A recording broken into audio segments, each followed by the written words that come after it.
ജീവൻ കളയാനല്ല, കരി കളയാനാ പറഞ്ഞത്. അതിന് കരി പോണ്ടേ? ഒരച്ചൊരച്ച് അവന്റെ തോല് പൊളിക്ക്.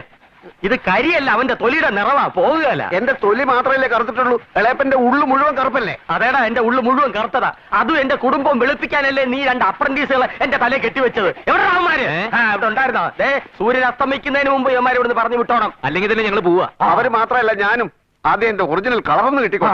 അപ്പൊ നിനക്ക് പോകാൻ ഉദ്ദേശമില്ല. എടാ, 3 മാരണങ്ങളെ ഉടനെ തന്നെ പറഞ്ഞു വിട്ടേക്കാൻ തമ്പുരാനെ. അവന്റെ ദേഹത്തെ വർക്കൊന്ന് കഴിഞ്ഞോട്ടെ. അവരെ ഇവിടെ നിന്ന് പറഞ്ഞു വിടാൻ പാടില്ല എന്ന് പറഞ്ഞു പത്മിനിക്കുട്ടി.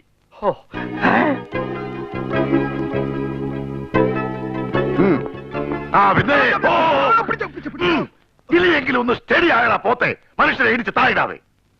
ഇവൻ പപ്പിക്കുട്ടിയുടെ ജീവൻ രക്ഷിച്ചത് നിനക്കൊക്കെ രക്ഷയായി. ഇല്ലെങ്കിൽ എല്ലാത്തിനെയും വന്ന വഴി ഞാൻ പറപ്പിച്ചേനെ.